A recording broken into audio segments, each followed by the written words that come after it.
Canal 2 International, votre télévision, vous présente votre émission L'Arène. Canal 2 International, votre télévision, vous présente votre émission L'Arène.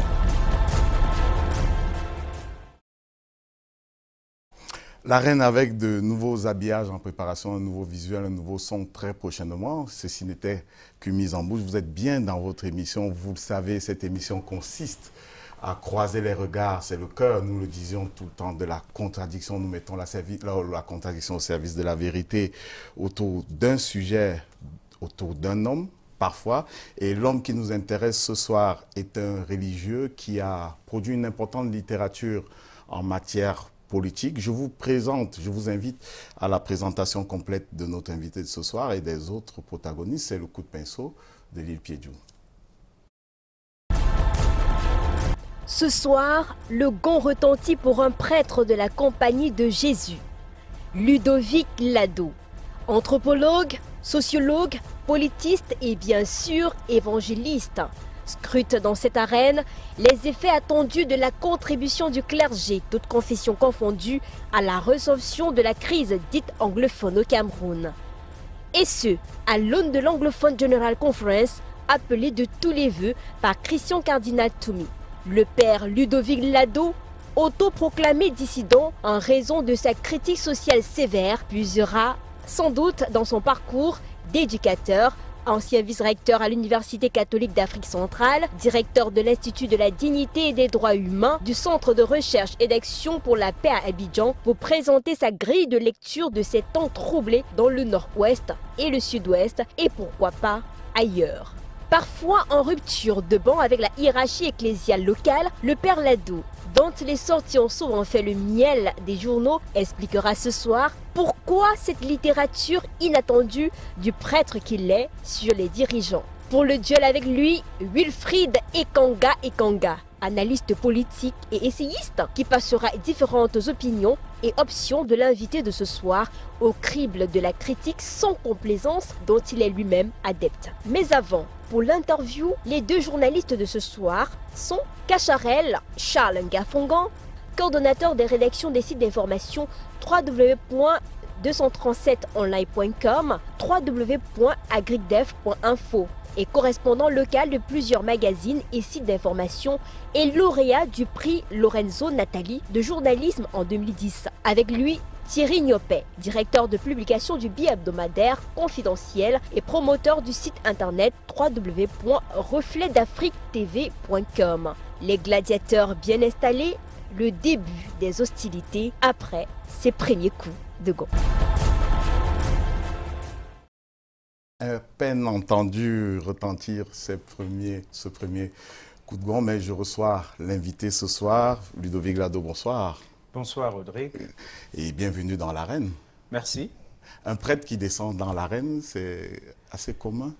Oui, mais pour un jésuite, c'est pas effrayant parce que c'est une tradition habituée au débat. Voilà, donc nous formons nos étudiants à l'esprit critique et c'est bon pour la société. Le père Lado vit où en ce moment? Parce que depuis 2012, on a appris que vous êtes parti du Cameroun dans les conditions qu'on connaît. Vous avez critiqué notamment Monseigneur l'archevêque Tony Bakot à l'époque et vous avez été affecté à l'étranger. Qu'est-ce que vous faites maintenant en 2018, 5 ans après ou 6 ans après?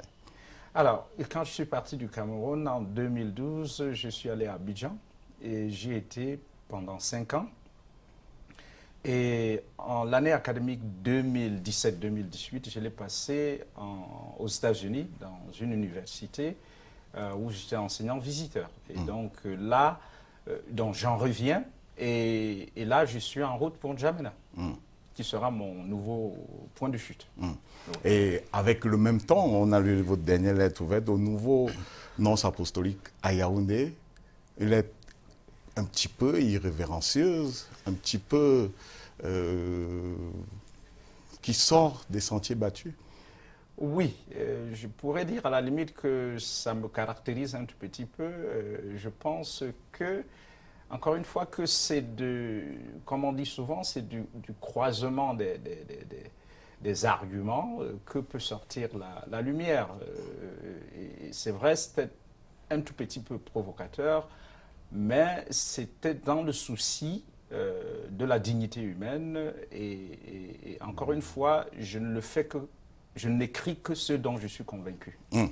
En tout cas, on l'a bien noté. On l'a noté avec moi, deux journalistes. Lil Piedjou l'indiquait à l'instant. Charles Cacharel Nganfongan, bonsoir. Bonsoir et bonsoir Péladou. Jusqu'à ce matin, candidat à la présidence régionale du SNJC, le syndicat national des journalistes camerounais. Est-ce que vous avez été élu, in fine? Moi, j'ai envie de dire que j'ai été élu, pas forcément mon nom, mais le projet que j'avais a été confié à quelqu'un d'autre. Et j'ai envie de croire que c'est donc moi qui ai été élu. Ah. En tout cas, l'essentiel est sauf. Il y a eu consensus, visiblement. Il y a eu consensus. Dans le ton que vous employez, on sent bien qu'il y a eu consensus. Dans les organisations révolutionnaires comme les syndicats, et on a abouti à un consensus, et c'est le syndicat qui en sort vainqueur. Thierry Niopé, bonsoir. Bonsoir Audrey. Et bienvenue dans l'arène une nouvelle fois. C'est un plaisir.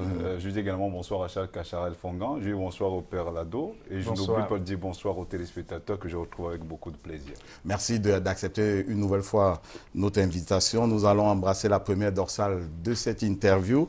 Elle consiste à savoir si ce sont des carillons ou le tocsin que le clergé a sonné en convoquant la conférence générale anglophone. C'est dans un instant, c'est la première ligne de cette arène ce soir, c'est tous contre un.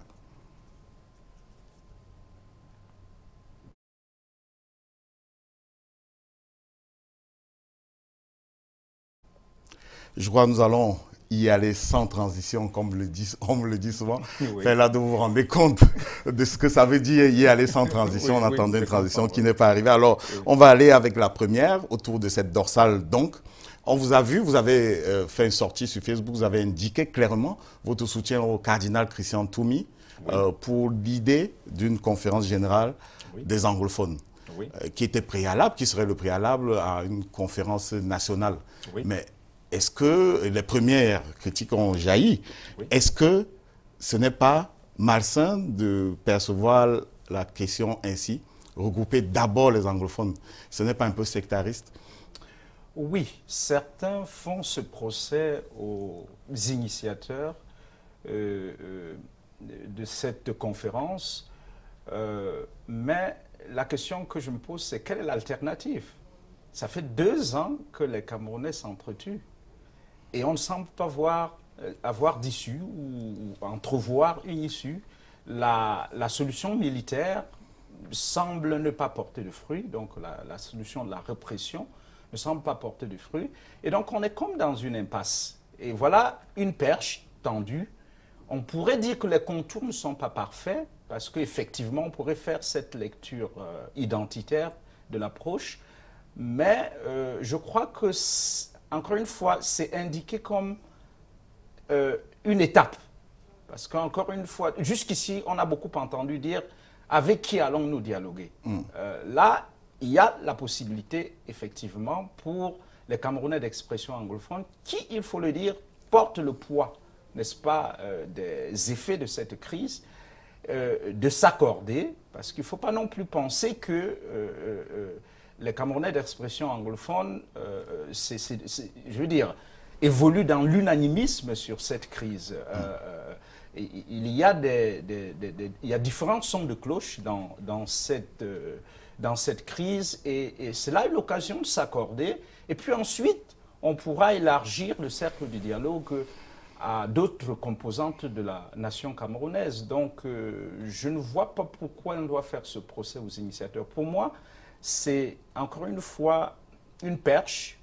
Il y a une brèche là, il faut vraiment la saisir. Donc, mais il y a d'autres préalables que les organisateurs ont posés, la libération de toutes les personnes interpellées dans le cadre de cette crise. Oui. Parmi eux, il y a des criminels établis. Et parmi eux, il y a des bandits de grand chemin qui ont récupéré la revendication anglophone pour commettre leurs crimes. Est-ce qu'on libère aussi cela? Alors, criminel, bandit, bon, je trouve que c'est des termes très forts. Je pense que si quelqu'un abat, si on abat froidement des civils, on n'est pas autre chose que criminel. Oui, bien évidemment. Alors, il faut laisser de toute façon la justice faire son travail. Mais pendant qu'elle est en train de faire sereinement son travail, oui. Cardinal Christian Tourmi et les autres demandent qu'on les libère. Oui. Alors, je crois que dans cette, dans cette configuration, il y a des leaders de cette crise qui n'ont pas encore été devant la justice. Donc, qui attendent, certains leaders comme M. Ayuk et ses collaborateurs qui ont été pêchés au Nigeria, attendent encore d'être jugés. Donc, ceux-là, on ne peut pas dire déjà qu'ils sont des criminels ou des assassins. La justice ne s'est pas encore prononcée sur... Oui, Père Lado, vous parlez d'unanimisme. Oui. Mais il y a plusieurs anglophones qui sont contre la tenue de cette conférence générale anglophone. Oui, non, je disais justement que les anglophones, ou ceux qu'on a convenu d'appeler anglophones au Cameroun, parce que du fait de notre histoire, eh bien, ils ne s'accordent pas sur le mode de gestion de cette crise. Je veux dire, même sur les termes de la crise. Et donc, par conséquent, quand je dis qu'il n'y a pas d'unanimisme, ça veut dire qu'ils n'ont pas le même point de vue sur comment aborder cette crise. Il y en a, on le sait, il y en a qui, au début de la crise, se seraient contentés de la décentralisation. Il y en a qui ont plutôt plaidé pour le fédéralisme, et il y en a, par la suite, ou peut-être depuis toujours, qui préfèrent l'indépendance ou la sécession. Donc, vous voyez qu'il y a plusieurs sons de cloche dans cette crise, même dans le camp des Camerounais d'expression anglophone, et c'est important qu'ils s'asseyent et se parlent. Et donc, sinon, on ira à un dialogue où, bien évidemment, ça risque de faire cacophonie. Oui, Père Lado. Oui. Avant que d'entrer justement dans le cadre de ce que vous avez appelé crise anglophone, vous l'avez souligné tout à l'heure, on n'arrive déjà pas à s'accorder sur les termes de ce problème, je préfère l'appeler ainsi, parce que jusqu'à présent, il y a beaucoup de Camerounais qui continuent à croire qu'il n'y a pas une crise anglophone, mais il y a des problèmes qui n'émanent pas seulement de la région ou des régions anglophones. Oui. Vous avez écouté, par exemple, le maire de Buea, M. Patrick Ekema, qui souligne avec véhémence qu'on ne devrait même pas parler de crise anglophone. Il s'agit d'un problème camerounais. Comment définissez-vous la crise anglophone? Alors, c'est celle que nous avons sous les yeux. C'est-à-dire que depuis 2 ans, les régions du nord-ouest et du sud-ouest, qui sont principalement d'expression anglophone, sont dans un état de crise. Exactement, il s'agit de quoi? On peut discuter des termes, c'est-à-dire que de la terminologie, du vocabulaire, mais il y a une réalité, il y a des faits qui sont là. Ça fait 2 ans que ce problème dure. On peut toujours continuer à faire la politique de l'Autriche. Je pense que, et je crois qu'il y a une littérature assez abondante sur la question aujourd'hui, cette crise, et là nous préparons d'ailleurs un ouvrage qui va sortir dans les mois qui viennent, sur la crise anglophone et la forme de l'État au Cameroun. Donc c'est pour dire que depuis quelques mois, nous réfléchissons, quand je dis nous, ça va être un collectif avec quelques universitaires, jeunes universitaires camerounais, qui ont décidé d'aller au-delà des discussions ordinaires pour approfondir sur un plan scientifique ces questions. Et donc, ce que je voulais dire par là, c'est il n'y a pas de doute que ce pays a un double héritage colonial. Et ça ne se dispute pas. Et cela a forgé une identité nationale qui est composite. Composite pas seulement sur le plan ethnique, mais même aussi sur le plan linguistique. Oui. Et je crois que et ceux qui sont d'expression anglophone estiment que depuis 1961, quand ils ont décidé de se joindre à la République du Cameroun, comme ça s'appelait à l'époque, eh bien, ils ont subi les vagues d'une tentative d'assimilation et même, dans une certaine mesure, des politiques de marginalisation qui font qu'aujourd'hui, ils pensent qu'il faut revenir à la table du dialogue pour se demander si ce mariage est bon ou pas. Et s'il n'est pas bon, comment le remettre sur les rails. Voilà. Mais est-ce que cette crise date d'aujourd'hui? Est-ce qu'aujourd'hui que l'Église catholique découvre qu'il y a une crise qu'on faille appeler crise anglophone? Vous parlez des 61, mais avant 61, c'est aujourd'hui qu'on parle de la crise anglophone? Non, mais cette crise a eu plusieurs manifestations dans l'histoire. Peut-être, on pourrait à la limite même parler de la résurgence de cette crise. Parce de la récupération. La résurgence, oui, résurgence d'abord. Tout est quitté justement des revendications corporatistes, on l'a vu avec les avocats, puis les enseignants. Et maintenant, on a comme l'impression justement que l'élite a réussi à manipuler les masses laborieuses. Parce qu'au départ, ce n'était pas cela. Mais aujourd'hui, on parle davantage de renégociation des termes de la conférence de Fumban. On parle de tout ce qui est, de tout ce qui a marqué l'histoire contemporaine du Cameroun. Pourquoi avoir attendu justement que des corporations portent leurs revendications devant la scène pour récupérer par la suite ce que nous voyons depuis un temps? Oui, je vous reviens. Pour répondre à la question de Charles, je dirais que, encore une fois, c'est pour cela que je parlais de résurgence. C'est-à-dire que c'est une crise qui a eu plusieurs manifestations dans la courte histoire du Cameroun post-colonial. Il y a d'ailleurs, dans les années, je veux dire, déjà à partir des années 80, et même bien avant, on sent chez certains Camerounais d'expression anglophone le regret d'avoir rejoint la République du Cameroun. Il faut bien souligner certaines. Certains, oui, c'est ce que je dis. Parce qu'en fait, ce qu'on ne dit pas, c'est que le mouvement indépendantiste existe pratiquement depuis l'indépendance du Cameroun. Ce n'est pas tous qui étaient d'accord en 61 quand il y a eu référendum. Ce n'est pas tous qui étaient d'accord pour que le Cameroun... Ceux qui n'étaient pas d'accord ont rallié le Nigeria. Non, pas tous, dans justement. Dans le Southern Cameroun, il y a moins de 5% qui étaient contre la réunification. Oui, moins de 5%. C'est résiduel quand même. Oui, à l'époque. L'image, pour revenir à ce que vous dites, l'image que j'utilise aujourd'hui pour décrire la crise anglophone, c'est que quand vous avez une plaie et que vous ne soignez pas, ou que vous soignez mal, qu'est-ce qui arrive à la plaie? Elle s'infecte. Ça, pour moi, c'est l'image qui traduit bien ce problème, parce que toutes les organisations, qu'il s'agit qui sont nées depuis les années 80, 90, surtout quand le vent de la liberté a commencé à souffler en Afrique, eh bien, il y a eu une flopée d'organisations dans le Cameroun anglophone pour porter justement ces revendications. N'oublions pas que les anglophones ont tenu déjà 2 All Anglophone Conference. C'est de ça qu'ils ont parlé. Et dans les années 90, quand on faisait la tripartite, ils ont dit clairement ce qu'ils voulaient. Mais on les a ignorés. Donc, c'est pour dire quoi? C'est pour dire qu'encore une fois, on n'a jamais pensé que ce problème prendrait une telle ampleur. Mais on en est là aujourd'hui. La question de Charles Fongan, est-ce que l'Église catholique avait fait un mauvais diagnostic ou alors se réveille tardivement?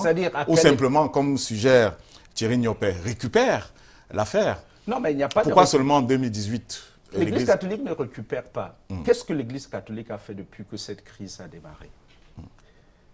Quand la crise démarre en 2016, septembre-octobre 2016, déjà au mois de novembre, si je ne me trompe pas, ou même avant, les évêques de la province ecclésiastique de Bamenda. Et donc, d'écrit au président de la République. Et se déplace même sur Yaoundé et demande une audience. Mais on ne les reçoit pas. Et justement, à ce niveau, même l'Église catholique ne s'accorde pas. Non. Déjà, ceux de la province ecclésiastique de Bamenda s'accordaient. Et le 22 décembre, si j'ai bonne mémoire, ils publient alors leur mémorandum, qui est très mal reçu à Yaoundé. Parce qu'on leur reproche si vous voulez, de verser de l'huile sur du feu, ou de s'aligner en quelque sorte avec parce que là-dedans, effectivement, il disait, il y a un contentieux historique qu'il faut solder, il y a un passif là qu'il faut solder, il faut qu'on s'asseye, qu'on se parle. Ce n'est que le dialogue qu'ils demandent depuis le début de cette crise. Mais ils ne sont pas écoutés. Mais ils sont poursuivis par des parents quelques mois plus tard. On les soupçonne d'aider à... Exactement. Alors, en fait, le problème qui se pose est celui-ci. Les évêques de cette région se trouvent finalement pris entre le marteau du gouvernement et l'enclume des Parents d'élèves? Non pas seulement parents d'élèves, mais des leaders de la contestation. Parce que d'un côté, puisque, je veux dire, à cette période, les écoles ne fonctionnent plus, et vous savez que l'Église catholique, n'est-ce pas, dirige un réseau important d'écoles, eh bien, le gouvernement fait pression sur les évêques pour que ces écoles s'ouvrent. Que l'école rouvre. De l'autre côté, les leaders de la contestation disent, eh bien, si vous ouvrez, ça veut dire que vous collaborez avec le gouvernement. Donc, qu'est-ce qu'ils font? Ils ne peuvent pas ouvrir, justement, parce qu'ils ne veulent pas exposer les enfants à des représailles. Et finalement, un groupe de parents, quelques mois plus tard, portera plainte contre les évêques. On va leur intenter un procès qui finalement sera classé sans suite. Donc, c'est pour dire que les évêques n'ont pas eu la tâche, surtout ceux de la région anglophone, n'ont pas eu la tâche facile dans cette crise. Oui, Père Lado, comment, pour l'intellectuel que vous êtes, écrit l'histoire du Cameroun à partir de 1961? Pensez-vous qu'il est normal qu'aujourd'hui, on puisse dessiner le Cameroun à partir de cette séparation qu'on a eue notamment en 1919, qui a suivi en 1945? Est-ce qu'aujourd'hui, l'intellectuel que vous êtes, devez continuer également à soutenir qu'on puisse parler de deux Cameroun, alors qu'on sait que par le c'était un seul Cameroun? Oui. La deuxième question, la question qui va avec également, c'est que vous célébrez subitement les évêques. On a vu dans une de vos lettres, vous avez dit que la conférence épiscopale était une énième sous-section du RDPC. Mais aujourd'hui, vous demandez aux Camerounais d'accorder du crédit à des initiatives qui sont prises par des prêtres, par des évêques. Oui. Donc, mais il y a aussi, la conférence épiscopale serait-elle devenue subitement crédit? Non, le problème n'est pas à ce niveau. Alors, je n'écris pas l'histoire du Cameroun à partir de 1961. 1961 est une date clé de l'histoire du Cameroun.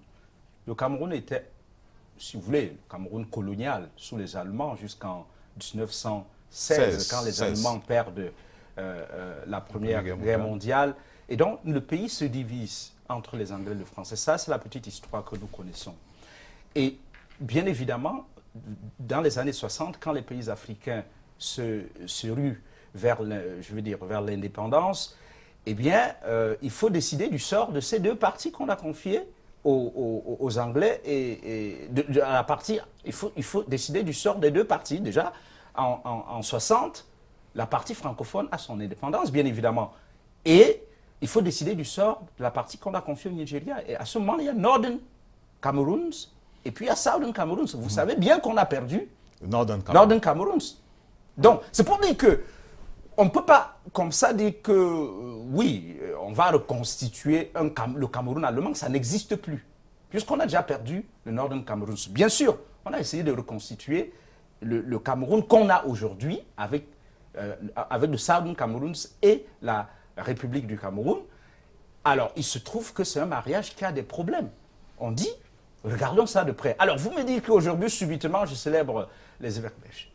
Quand je critique une action ou une posture de la conférence épiscopale, c'est par rapport à un fait politique bien précis. Quand je l'ai fait en 2011, c'était par rapport aux élections. Et j'avais estimé que leur posture ne me semblait pas digne de cette conférence à cette époque. Aujourd'hui... Donc elle est changeante. Non, elle peut changer. Je ne dis pas qu'elle se trompe à tous les coups. Non, non, non, non, non. Il y a des situations dans lesquelles les évêques quel pourrait être l'apport de ce clergé-là? Je signale qu'il n'y a pas que l'Église catholique. Mais bien sûr, d'ailleurs. Parce qu'on il y a des presbytériens, il y a exactement. On ne braque les caméras que sur le cardinal Toumi, alors qu'en fait, c'est une initiative écuménique, à la limite même interreligieuse, parce que tout au moins au départ, il y a 2 imams et puis un pasteur. Donc, encore une fois, c'est des leaders religieux qui se mettent ensemble pour dire est-ce que nous pouvons, à partir de notre position, vous avez essayé de comprendre quel pourrait être l'apport de ce clergé-là? Est-ce que c'est mesurable aujourd'hui? Avant de vous engager auprès d'eux ou à leur côté, vous avez quand même évalué les risques ou bien les chances de mener le Cameroun vers la paix à l'issue de la conférence générale des anglophones reportée. Alors, en réalité, juste pour ajouter un peu d'eau au moulin de Rodrigue, croyez-vous que les prélats, donc le cardinal Christian Toumi et les autres, peuvent réussir là où les autres ont échoué? Notamment, on a vu Peter Mafani Moussongé, qui est le président de la commission pour la promotion du bilinguisme et du multiculturalisme, aller sur le terrain, ressortir même une série de résolutions et de doléances qui ne sont pas appliquées jusqu'ici. Le Premier ministre et les autres ministres sont descendus sur le terrain. La situation a semblé plutôt prendre du galon. Croyez-vous que les autres, les prélats, pourraient réussir là où tous les autres ont échoué? Il n'y a aucune garantie. Quand on veut construire la paix, il n'y a aucune garantie de succès. C'est une initiative qui peut réussir, tout comme elle peut échouer. Elle ne sera pas la première à réussir ou à échouer. D'ailleurs, dans l'histoire de l'Afrique et même du monde, il y a beaucoup d'exemples ou beaucoup de cas où les hommes religieux ont réussi à rétablir la paix là où les politiques avaient échoué. Le cas le plus typique, c'est le Mozambique. Au Mozambique, où la guerre avait, n'est-ce pas, déchiré la société, eh bien c'est une organisation catholique, la communauté Sainte Egidio, qui a réussi, grâce à leur diplomatie discrète, à amener les parties en conflit à dialoguer. Donc c'est pour dire qu'encore une fois, j'ai échangé sur cette initiative avec le cardinal Toumi et il m'a dit, ils y vont en homme de Dieu ou en homme d'église ou en homme religieux pour offrir leur médiation. Et donc c'est en sorte pour rassurer les parties en conflit que nous ne prenons pas nous ne sommes pas partisans. Or, en situation de conflit, il faut nécessairement la médiation, qu'elle soit nationale ou vous savez quand même Pélado, oui. Mais ce n'est pas exclure d'autres Camerounais, ce n'est pas opposer également des francophones aux anglophones en convoquant une conférence qui ne concerne que les anglophones. Ce n'est pas donner l'impression que le problème qu'on a au nord-ouest, au sud-ouest, vient des francophones. Non, pas du tout. Je crois que beaucoup d'anglophones que je connais m'ont toujours dit que ce problème, ce n'est pas un problème entre les anglophones et les francophones, c'est un problème politique, c'est-à-dire de gestion de la cité. Et on pourra peut-être revenir là-dessus parce que le problème qui est posé aujourd'hui, c'est un problème de la forme de l'État. Et certains pensent d'ailleurs aujourd'hui que si cette fameuse décentralisation qui a été inscrite dans notre Constitution depuis 1996 avait été effectivement mise en œuvre dans toutes ces dimensions, probablement on n'en serait pas là aujourd'hui. Donc, ce n'est pas un problème interculturel ou intercommunautaire, c'est un problème purement et simplement politique. Et moi, je suis de ceux qui pensent qu'il n'y a pas de problème entre les anglophones et les francophones. Voilà, mais justement, à ce niveau, le président Biya a signé tout récemment, du moins a remanié un gouvernement en nommant un ministre en charge de la décentralisation et du développement local. Est-ce que cette nomination pourrait, d'une manière ou d'une autre, participer, accélérer le processus de décentralisation et pourquoi pas ramener cette sérénité que vous semblez tant rechercher? Puisqu'on est au niveau de la mise en œuvre, Oui, la Constitution a encadré la décentralisation. Les lois de 2004 ont déjà encadré du point de vue institutionnel la décentralisation. Il ne manquait, vous le dites vous-même, que la mise en œuvre. Oui, depuis 1996. C'est la création. Voilà. Depuis 1996, bon, la création du ministère de la décentralisation et du développement local, c'est peut-être une accélération dans le sens de la mise en œuvre. Oui, je ne veux pas présager de ce qui va sortir si jamais on l'obtient de ce dialogue national. Peut-être que les uns et les autres arriveront à mettre de l'eau dans leur vin, mais notons tout de même qu'en 2 ans, il y a eu beaucoup de radicalisation.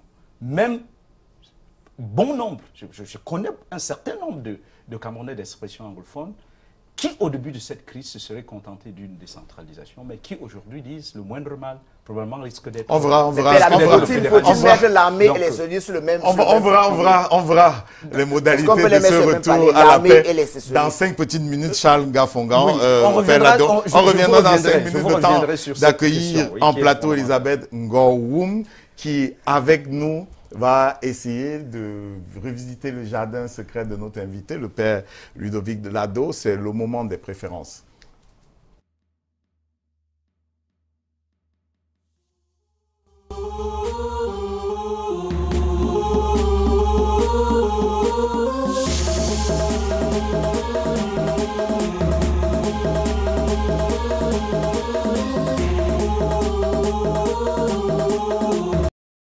faudra se faire à ce nouvel habillage, à ces nouvelles sonorités dans l'arène. Nous signalons que dans les mois à venir, nous allons changer complètement les visuels également, mais une émission a une vie, ces habillages aussi vivent et meurent.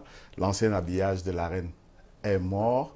Place aux nouveaux habillages et aux changements visuels prochainement. Elisabeth Ngorum, bonsoir. Bonsoir, Audrey. Une nouvelle figure aussi après ces nouveaux habillages. Vous officiez à Suite FM, Radiovision, la radio du groupe TV+, de laquelle dépend Canal 2 International. Effectivement, tous les matins, j'entretiens nos audio téléspectateurs dans le cadre de l'émission Suite Morning. Et ce soir, vous entretenez le père Ludovic Lado sur ses préférences. Ludovic Lado, bonsoir. Bonsoir. Dois-je vous appeler mon père ou alors docteur Lado? Je vous laisse le choix. Mais vous vous sentez bien dans quel titre? Je suis habitué à Père Lado. Mais ayant fréquenté les milieux américains où les titres passent en second, on m'y appelle aussi Ludovic, on m'y appelle aussi Lado, et ça ne me gêne pas. Ok, d'accord. Oui. Vous aviez été à la messe ce matin? Oui, j'ai dit la messe ce matin, oui. C'est dimanche. C'est vous qui avez écrit l'homélie, c'est vous qui l'avez dite devant... Oui, bien évidemment. Quand j'ai célébré la messe de 6 heures, dans la paroisse de l'Annonciation de Bonamoussadi. Et comme célébrant principal, c'est moi qui ai dit l'homélie. Ok, d'accord.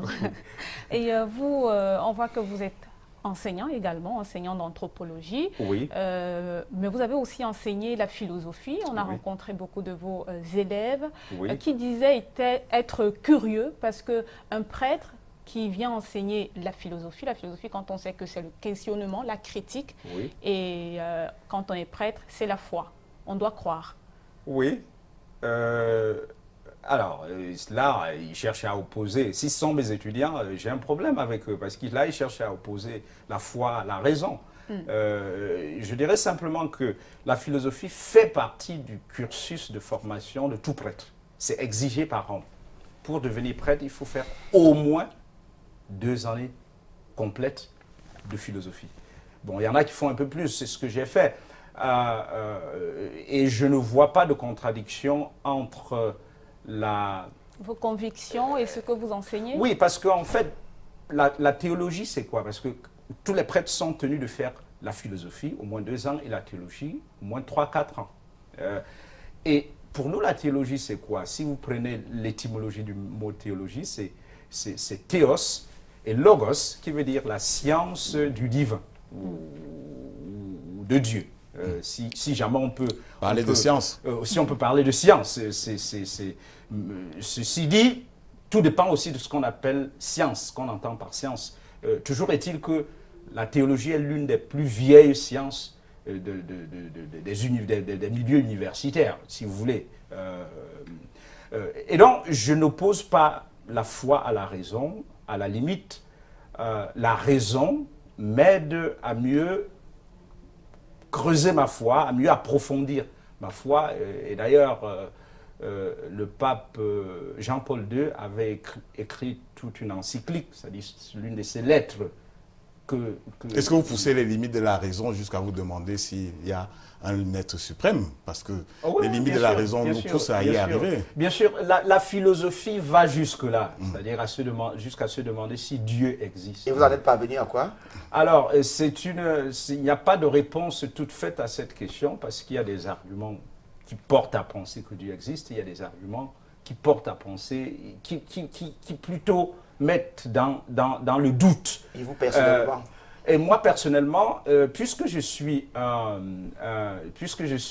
croyant, eh bien, quand vous partez du postulat de la foi, ça veut dire que vous partez du postulat de l'existence de Dieu, et ensuite vous cherchez à comprendre comment est-ce possible que Dieu existe, et qu'est-ce qu'on entend par révélation, quelles sont les vérités de la foi, ainsi de suite. Donc, c'est pour dire que dans notre univers, la foi ne s'oppose pas à la raison. Lire, écrire, enseigner vos centres d'intérêt, quand vous avez envie d'occuper votre esprit autrement, qu'est-ce que vous faites? C'est-à-dire quand je ne lis pas, je n'écris pas, je n'enseigne pas. Ouais. Alors, j'aime marcher.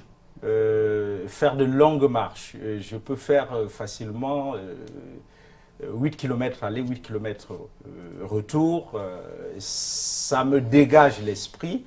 J'aime aussi la nature. Et surtout quand je marche, j'aime contempler la nature. Parce que la nature est d'une telle richesse qu'elle nous permet de nous élever au-delà de ce monde, de contempler, encore une fois, c'est une des manières de toucher le divin à travers la dont j'ai marché et de temps en temps, je peux regarder un film, je peux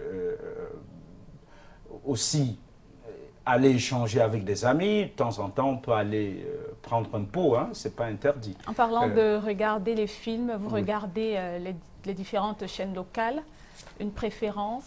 Alors, puisque ces dernières années, j'évolue davantage à l'étranger, c'est vrai que c'est sur satellite. De temps en temps, effectivement, on suit tous ces débats. C'est d'ailleurs de cette manière que l'on est au courant de ce qui se passe au Cameroun et qu'on peut intervenir sans craindre de se tromper.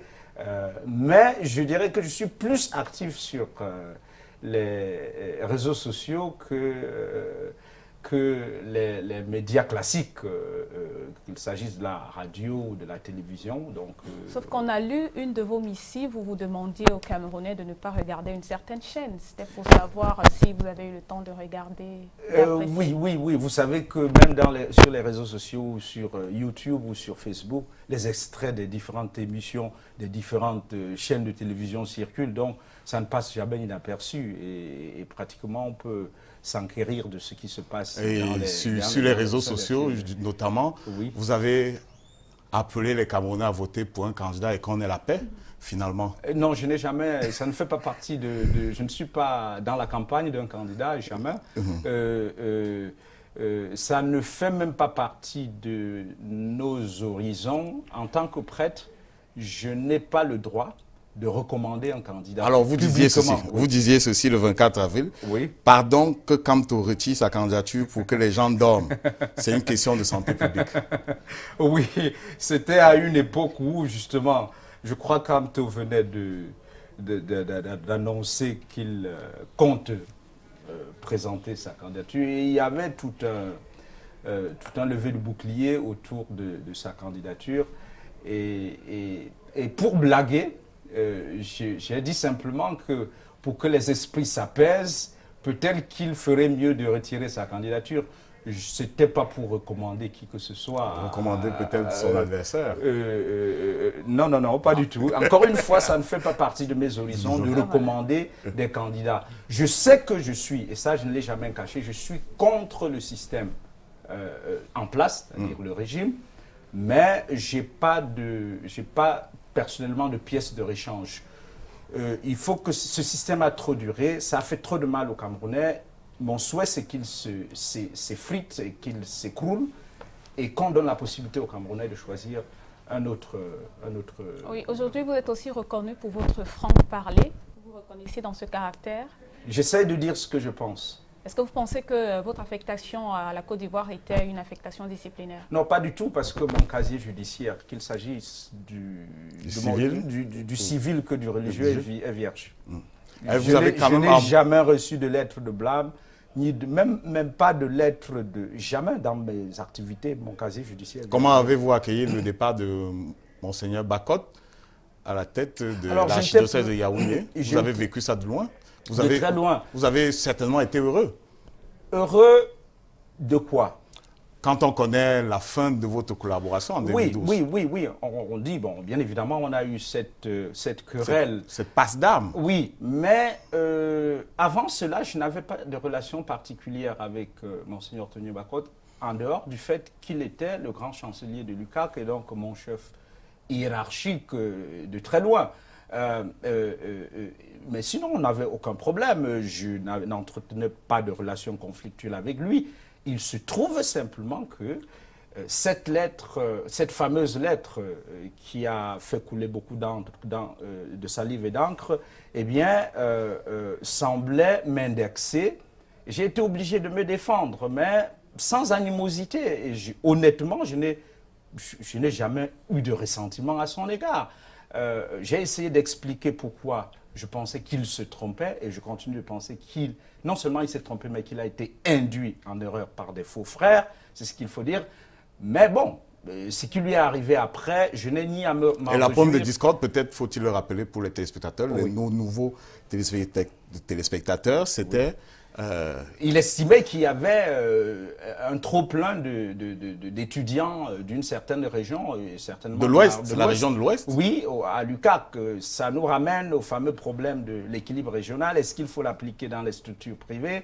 Peut-être que sa préoccupation était légitime, elle a été mal posée. C'est ça le problème. Parce que le débat sur l'équilibre régional est d'actualité. Ce n'est pas encore évacué. On est loin de le faire. Donc, c'est pour dire que ça posait un problème. Parce que l'équilibre régional est une politique publique et on ne peut pas demander à une structure privée de l'appliquer. Donc, même s'il y a eu des insignations qui portaient à penser que ce trop-plein était dû à du favoritisme.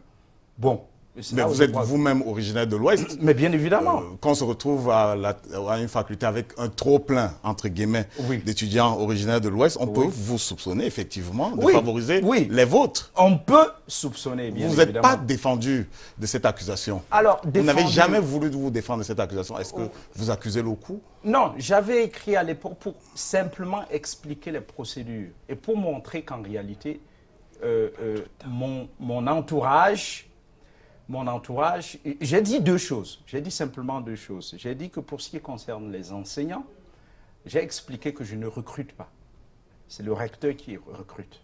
Donc, il y a eu un comité de recrutement. Donc ça, tous ceux qui ont travaillé avec moi le savent. Je n'ai pas recruté un seul enseignant permanent pendant mes 5 ans à l'UQAC. Donc, faire ce procès, il faut le faire à ceux qui ont recruté avant moi. Et c'était un Européen.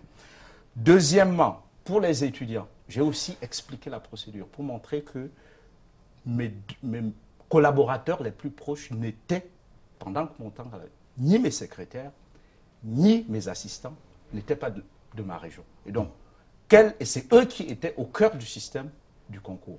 Quel intérêt aurait-il à privilégier les gens de cette région? Donc, en peu de mots, c'est ce que j'avais dit. Donc, j'ai simplement expliqué les procédures parce que je ne voulais pas entrer dans une polémique qui ne devait pas nous servir. Voilà. Nous allons remercier Elisabeth Ngoum pour cette plongée dans le jardin secret de notre invité, le père Ludovic Lado. Merci, on espère vous retrouver très bientôt.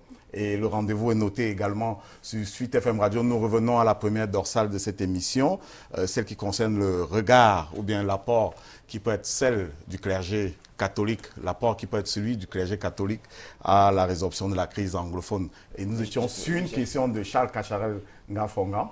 Oui, qui portait sur les préalables qui ont été mises par le candidat Toumi pour la tenue de ce All Anglophone Congress. Et notamment celle relative à l'obligation pour les partis belligérants, entre guillemets, de déposer les armes. Oui. N'est-ce pas mettre sur le même palier l'armée régulière et des personnes qu'on appellerait des sécessionnistes? Est-ce normal qu'une armée régulière cesse de faire le travail qui est le sien? Alors, si on pose la question de cette manière, en l'isolant du contexte ou bien de l'historique de cette crise, oui, ça pose problème de mettre sur le même pied une armée et un mouvement rebelle, sécessionniste. Mais relisons cette crise. Quand elle commence, on ne parle même pas de sécession. Quand elle commence, on parle des revendications corporatistes. Et ces gens n'ont pas d'armes. On me dira qu'entre-temps, leur agenda a évolué parce qu'au début, ils ne revendiquaient que... et puis le gouvernement... Ou bien les revendications, c'était seulement des chevaux de Troie. Oui, c'est ce que ça certains disent. Des chevaux de certains parlent d'agenda caché, mais pour le moment, personne n'a encore prouvé qu'il y avait un agenda caché. Ce que je constate... Mais Père Lado, ça on peut le prouver. Comment vous le prouvez? On a vu des réunions se tenir aux États-Unis, on a vu des quêtes organisées justement par certains membres de la diaspora. D'ailleurs, vous êtes l'une des têtes pensantes justement de la diaspora active camerounaise. Oui. Il y a beaucoup d'argent qui a été collecté. C'est la raison pour laquelle justement on pense que la crise anglophone ou les revendications corporatistes comme l'a souligné Rory Tongen, n'était que le cheval de Troie. Il y avait un agenda suffisamment bien élaboré. Et la preuve, par la suite, on a vu la naissance d'un État qu'on appelait Ambazonie par la suite. Bon, Thierry, encore une fois, revenons sur l'historique de cette crise. Quand les syndicats, des avocats, des enseignants, et même après des étudiants, parce qu'encore c'est comme ça que ça a commencé, entrent en grève pour des revendications corporatistes, eh bien, ils demandent que l'on apporte des solutions à leurs revendications. Ce qui a été fait par le gouvernement. Par la suite, ce n'est qu'à partir de janvier qu'on peut parler véritablement de solutions. Ce qui veut dire quand même que quelque chose a été fait. Oui, il y a eu une tentative de dialogue qui n'a pas abouti. Je ne dis pas que le gouvernement n'a rien fait par rapport à cette crise. Mais justement, je pense, moi, que l'humiliation des étudiants de Buea, que nous avons vue, nous tous, a été la goutte d'eau qui a fait déborder le vase. Pourquoi? Parce que dès que cela se produit, eh bien, les leaders de la contestation, qui entre-temps d'ailleurs, on l'a vu, c'est au cours de la crise qu'ils ont commencé à s'organiser autour d'un consortium qui donc n'existait pas, pour désormais dire il n'y a que le fédéralisme qui va résoudre notre problème. D'ailleurs, nous l'avions demandé dans les années 90, vous avez fait sourd d'oreille, vous nous traitez ainsi. Donc, la violence, qui l'a commencé? Mais maintenant, c'est pas ce qu'on appelle... Ce n'est pas une incantation que le cardinal et ses co-religionnaires espèrent faire retomber la violence. Non, comment? Parce que c'est la question que je pose depuis. Alors, comment on va s'y prendre? J'en viens. Et donc, en janvier 2017, quand on arrête les leaders du consortium, parce qu'ils ont refusé de signer les différents documents du dialogue, ainsi de suite, qu'est-ce qui se passe? On crée un vide. Et ces leaders étaient les plus modérés de la contestation. On crée un vide qui est ensuite occupé par les radicaux, des deux côtés. Et ce sont ces radicaux qui nous ont amenés là où nous sommes aujourd'hui. Pour preuve, quand on va libérer Maître Arbobala, il ne va pas retrouver sa place de leader de la contestation. Oui. Les autres ont repris les choses en main. C'est pour dire que si on regarde de près l'historique de cette crise, on verra qu'il y a eu une radicalisation des deux côtés et ça nous amène là où nous sommes. Quand il y a deux parties en conflit, soit une partie, c'est-à-dire l'armée, je veux dire, race, la partie insignifiante, s'il faut ainsi l'appeler, soit elle n'a pas la possibilité de le faire ou résiste à le faire pour plusieurs raisons. Qu'est-ce qu'on peut faire si on veut dialoguer? On appelle à un cessez-le-feu. Quelle est l'alternative aujourd'hui? Demander simplement aux séparatistes de déposer les armes? Père Ladomo, vous conviendrez quand même jusqu'à preuve de contraire que l'armée régulière n'attaque pas. L'armée régulière réagit justement aux attaques. Comment pouvez-vous imaginer un temps soit peu qu'on égorge un homme en tenue, qu'on égorge des gens qui ont voulu simplement parfois secourir une jeune femme qui a crié détresse? Comment peut-on comprendre qu'un chef traditionnel, qu'une autorité traditionnelle soit extirpée d'une église, tuée? Ne pensez-vous pas qu'il est plus que jamais temps pour les uns et les autres de fumer véritablement le calumet de la paix et surtout à ceux qui ont moins de force? Parce que quand on est face à une armée régulière qui a des armes de destruction, comme on les appelle communément, quand vous êtes face à une armée comme celle-là et que vous n'avez pas la capacité de résister, quelle est l'alternative? Déposer les armes et passer à la négociation, vous ne pensez pas? Alors, quand vous dites que l'armée ne fait que réagir, je dis non. Mon sentiment et ma lecture de la situation, c'est que l'armée a été la première à faire usage de la violence, là où les gens demandaient le dialogue. Non, c'est les séparatistes qui ont commencé. Oui. À Bamenda, l'armée n'est jamais intervenue, c'était la police, c'était pas les forces de deuxième catégorie. Mais à Buea, les étudiants, qui les a roulés dans la boue? C'était la police et la gendarmerie. Ah bon, oui, donc ok. Donc, non, mais c'était pas l'armée. Les forces de sécurité. Pas l'armée. L'armée intervient parce que... quelques actes isolés de... L'armée intervient, s'il vous plaît, il faut faire des petites précisions. L'armée intervient simplement parce que les gens ont pris des armes. Mais qui brûle les villages dans le nord-ouest? Je ne sais pas. Alors, vous ne savez pas, mais le dire justement, qui brûle les villages? Ça peut être une opération de vandalisation. Mais nous avons vu des gens sur les réseaux sociaux revendiquer la mort d'hommes en tenue. Mais bien évidemment, ces atrocités, nous les condamnons des deux côtés. Nous les condamnons parce que, encore une fois, et c'est pour cela que nous appelons au dialogue depuis le début de cette crise. Et ceux qui font, qui font la sourde oreille à l'appel, aux multiples appels au dialogue, eh bien, ça nous a amené, n'est-ce pas, assez tuerie entre les Camerounais. Et c'est pour cela que je dis que dans cette crise, le gouvernement et son armée n'ont pas les mêmes propres. C'est l'armée du peuple. C'est une armée le système. Mais je ne me reconnais pas dans cette armée qui brûle les villages. Ce n'est pas établi. Ce n'est pas établi que ce soit l'armée qui ait brûlé les villages. Oui, mais bien évidemment. Ce sont des images qui nous parviennent des réseaux sociaux. Oui, mais bien évidemment, il faut quand même dire qu'il y a eu une série de rapports des organisations des droits de l'homme, de défense des droits de l'homme. Oui, mais justement parce qu'on leur donne... Qui se limitent justement aux rapports parfois tronqués de quelques partisans qui veulent ces rapports Je crois que c'est des professionnels. Ces rapports Père-Lado, ce ne sont pas des paroles d'évangile. Mais ils ne sont pas des paroles d'évangile, mais je pose la question à un prêtre. C'est des professionnels. Je respecte leur expertise. Quand une organisation de l'ONU s'inquiète des méthodes d'intervention des forces de sécurité et de l'armée, eh bien, c'est pas n'importe qui. Mais quand ça se passe mal, le gouvernement reconnaît que les militaires ont fauté. Le dernier cas en date, c'est la fameuse vidéo. Voilà. Ah ben oui, le gouvernement a reconnu. Donc c'est la preuve de la bonne foi. Ah, non, attention, monsieur. C'est la preuve de sa bonne foi. La première réaction. C'est une preuve quand même. Non, attention.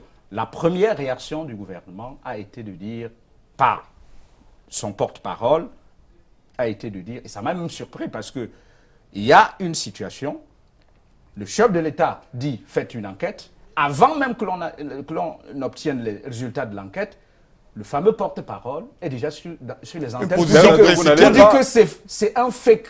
C'est une position principielle. C'est une position principielle. À l'église catholique, on a bien des positions principiales. Il y a une position de principe que vous adoptez d'abord, avant l'examen des faits. Dans toutes les organisations sociales, ça existe. À l'église...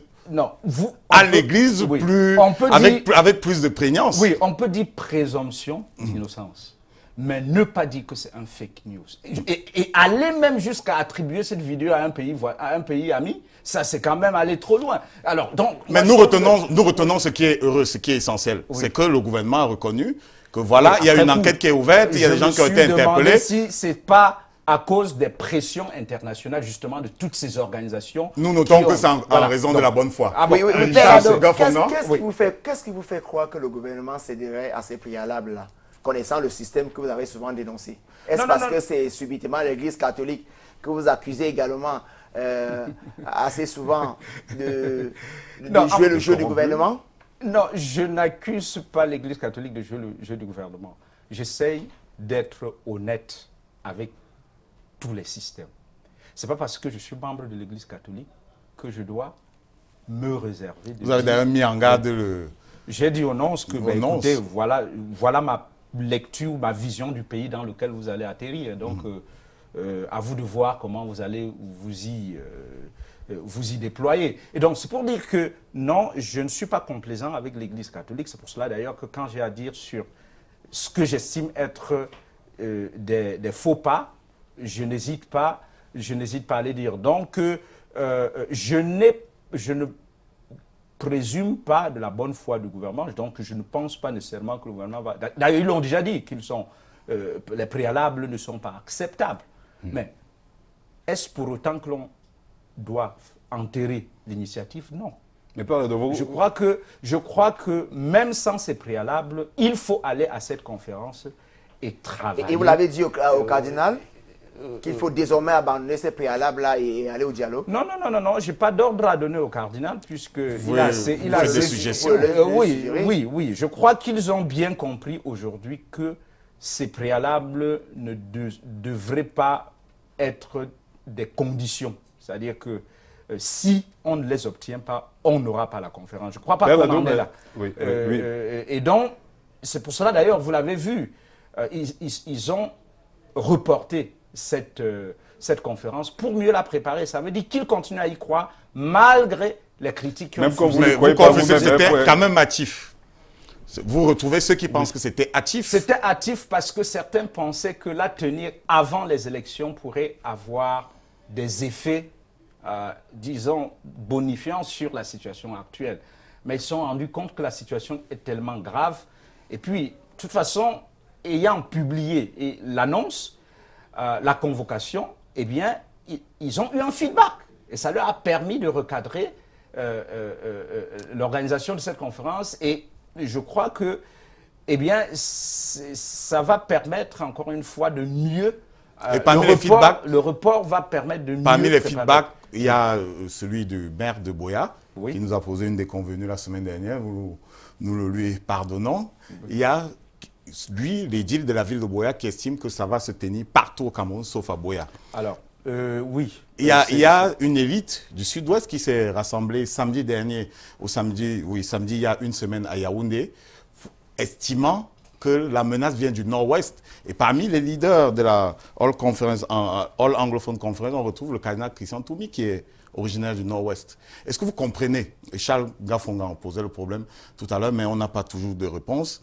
Est-ce que vous comprenez l'élite du Sud-Ouest qui estime aujourd'hui que la menace, en fait, c'est le Nord-Ouest qui l'a embarqué dans cette affaire? De quelle élite s'agit-il? Parce qu'encore j'ai cité quelques noms. Oui, encore une fois, le maire, on connaît bien le positionnement politique du maire et le rôle trouble qu'il a joué dans cette crise depuis le début. De toute façon, il fait partie de ceux qui n'ont pas facilité, si vous voulez, eu un langage de nature à apaiser les esprits dans cette crise. Donc, on connaît son positionnement et on sait qu'ils sont de ceux qui ont le plus critiqué cette crise. J'ai cru comprendre qu'il s'y est opposé de front parce qu'il estimait que personne ne l'a approché pour dire est-ce que ça vous gênerait? Mais il n'est pas le seul. Il y a des organisations également anglophones de la diaspora qui sont contre l'initiative. Mais bien évidemment, il n'est pas le seul. Et qui sont anglophones. Oui, bien évidemment. Je ne dis pas que tous les anglophones, encore une fois, ce n'est pas l'unanimisme. Tous les anglophones ne sont pas nécessairement pour cette initiative, mais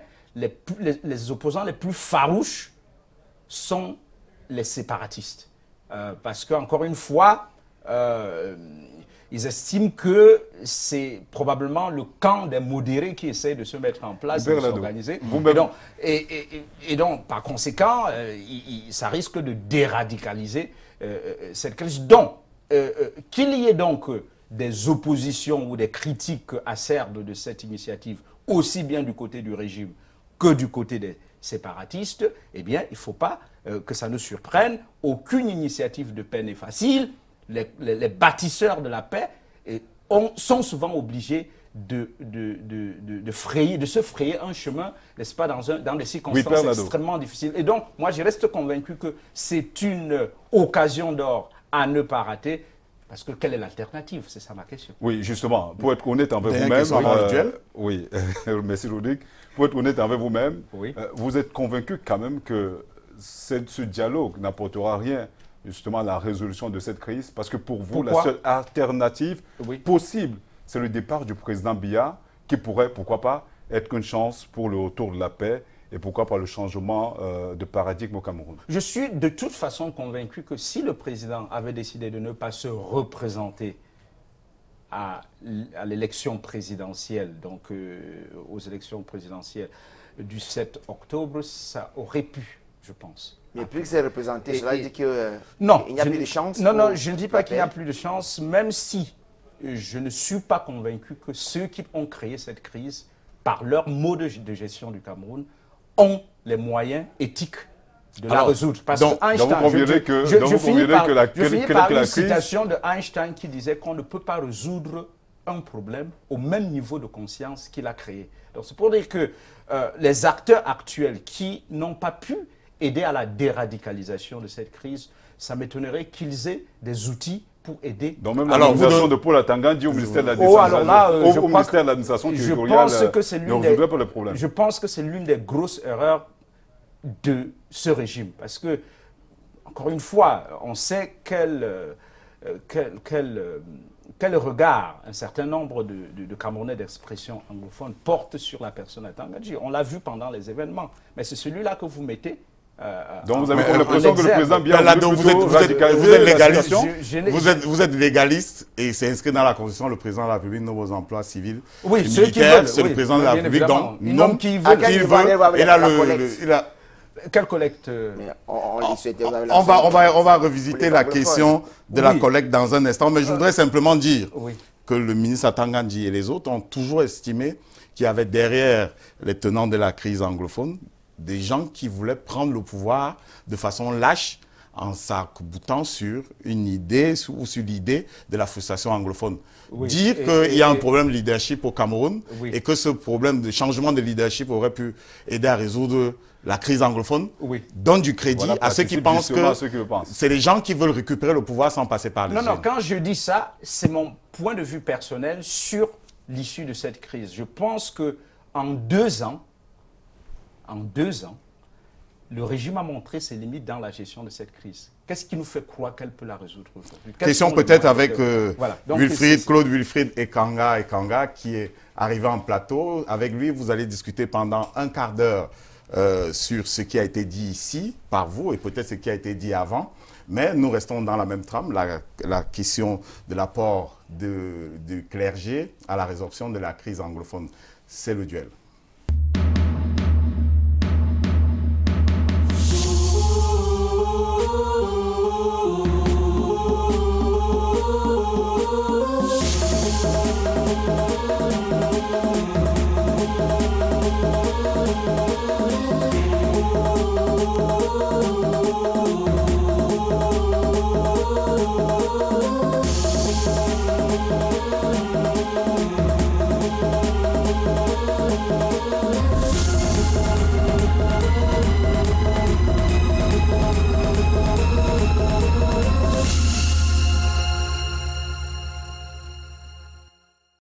Les ruptures sont déchirantes. Je signalais que ce nouvel habillage a du mal à prendre ses habitudes. La reine existe depuis une dizaine d'années quand même avec l'ancien habillage. Donc on va s'y faire.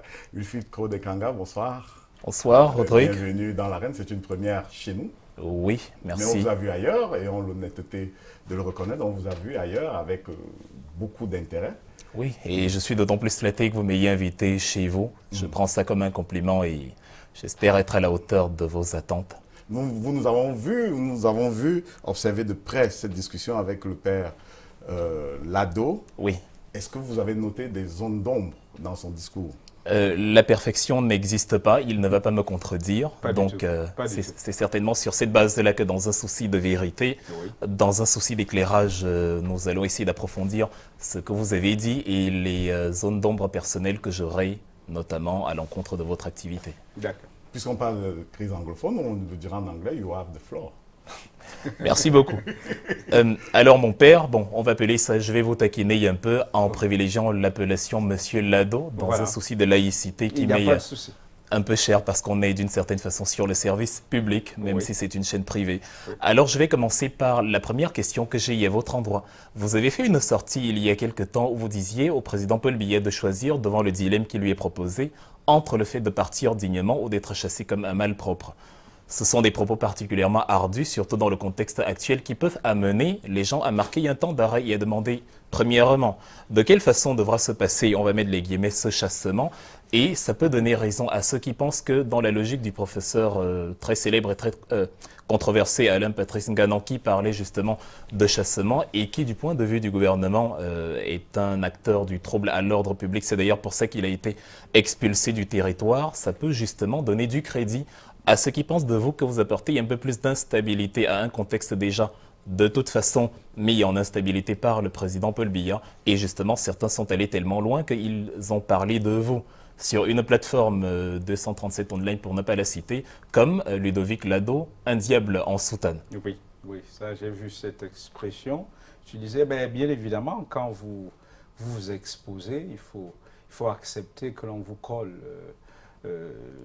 des étiquettes, mais ça n'engage que ceux qui les utilisent. Alors, pour revenir à votre question, encore une fois, ce que je dis, en général, n'engage que moi, et dont je l'ai redit ici, et je ne suis pas le seul à le penser, 36 ans au pouvoir, ça use. Mais est-ce que nager à contre-courant vous autorise à cet emploi de mots, par exemple, puisque vous avez exhorté à vivre à la lumière d'un saint qui certes n'est pas parfait, mais qui tend vers la perfection, s'abandonner comme ça à des expressions pas très orthodoxes, on va dire, si elle est un peu contre vos propres idées. Catholique. Oui, c'est vrai, j'ai parfois un vocabulaire assez osé pour mon identité peut-être professionnelle principale, mais encore une fois, conseiller à un chef d'État de se retirer, c'est à la limite même, pour moi je trouve que pour un homme de cet âge-là, après un si longtemps au pouvoir, c'est plutôt faire preuve d'humanisme, c'est-à-dire lui dire, écoutez, à cet âge-là, vous devez vous reposer. Sinon, ce qui est arrivé aux autres sous nos yeux, sur ce continent, pourrait vous arriver. Et on ne sait jamais, ça peut arriver que un de ces 4 matins, les Camerounais, effectivement, disent « trop c'est trop, on n'en veut plus » et ils descendent dans la rue comme on l'a vu ailleurs. Et donc, c'est peut-être, j'aurais pu dire ça comme ça, au lieu de dire « on vous chassera comme un malpropre ». Je n'ai pas dit qu'il est un malpropre, bien évidemment.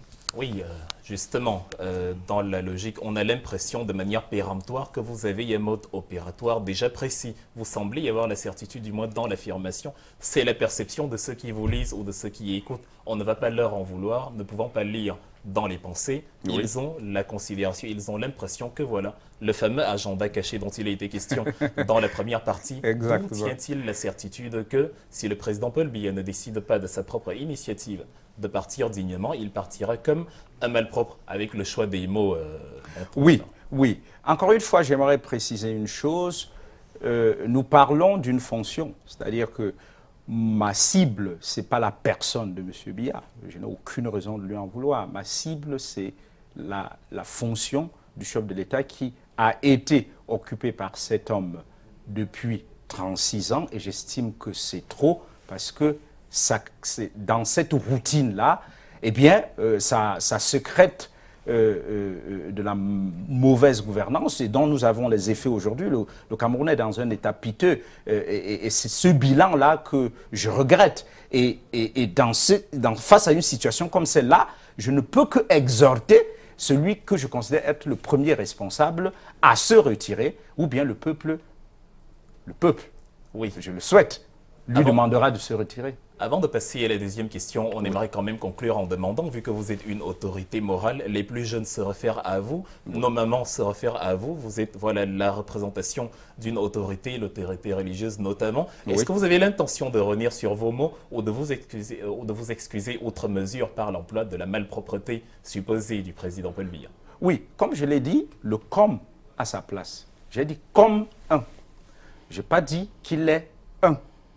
Et pour moi, s'il y a toute la différence est là. Donc, je ne pense pas l'avoir, si vous voulez, insulté. J'ai dit simplement, s'il ne le fait pas, il court le risque d'être chassé comme un malpropre. Donc voilà, je n'estime pas l'avoir, qu'il s'agit là d'un cas d'outrage. Oui, évidemment, on ne va pas s'attarder dessus, même si on pourrait vous dire que dans un souci de transparence pour la prochaine fois, évidemment, être moins biaisé dans l'expression. D'accord, c'est noté. Voilà. Alors, ma deuxième question s'appesantit sur, ça a été évoqué aussi tout à l'heure, la lettre que vous avez adressée au nonce apostolique, l'ambassadeur du Vatican au Cameroun, M. Julio Murat. Vous lui disiez notamment de ne pas tomber dans le piège de ses prédécesseurs. Monsieur Eliseo Antonio Ariotti de 2003 à 2010 et Piero Pioppo de 2010 à 2017. Et vous avez présenté le Cameroun comme voilà, le repère de la corruption, du clientélisme, du népotisme, des malversations financières de toutes sortes. Et vous lui avez dit, voilà, faites attention à ce pays-là où vous mettez les pieds.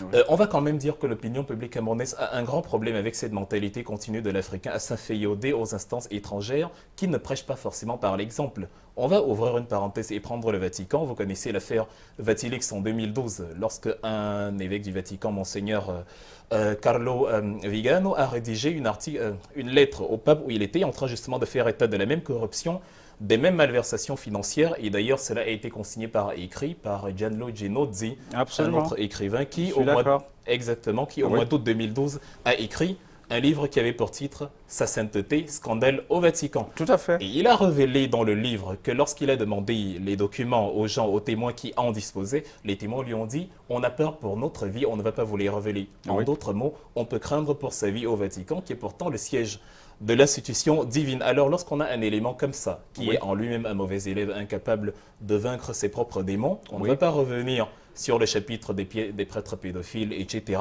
Mais on sait notamment que ce n'est pas un slogan quand on dit « je crains pour ma vie ». En 82, monsieur Ricardo Calvi a été retrouvé étranglé sous un pont à Londres, justement parce qu'il y avait des mauvais arrangements avec la mafia locale, la Cosa Nostra, pour des affaires de blanchiment d'argent. Quand on sait dans le Vatican lui-même, à l'intérieur d'affaires similaires, est-ce que c'est rationnel de la part d'un Africain de poursuivre toujours ce complexe d'infériorité hérité de la colonisation et de le pérenniser comme ça, à demander toujours, ou du moins à exposer les avatars de son pays à une autre nation, ou du moins à un autre État qui lui-même ne prêche pas par l'exemple? Alors, si vous avez bien lu ma lettre, effectivement, on l'a évoqué tantôt, la première partie concerne le Cameroun et la deuxième partie concerne l'Église au Cameroun. Ça veut dire que, en fait, je ne me contente pas de dire aux nonces ce que je pense de mon pays aujourd'hui, de l'état de mon pays. Je rappelle que cette lettre, je l'ai écrite, je veux dire, quelques mois après l'assassinat de Monseigneur Bala, qui n'est pas encore élucidé. Donc, ce que je veux dire, c'est, j'estime qu'on ne peut pas me faire le procès d'un biais à l'égard de l'État du Cameroun et en faveur du Vatican. Parce qu'encore une fois, dans cette lettre, je relève aussi bien ce qui me semble être les limites du régime que les limites de l'Église au Cameroun. Ceci dit, ce n'est pas parce que le Vatican me l'a demandé. À la limite, même quand je le fais, je cours le risque d'être tapé dessus. Et donc encore une fois, je l'ai dit tantôt, je ne suis complaisant à l'égard d'aucun système.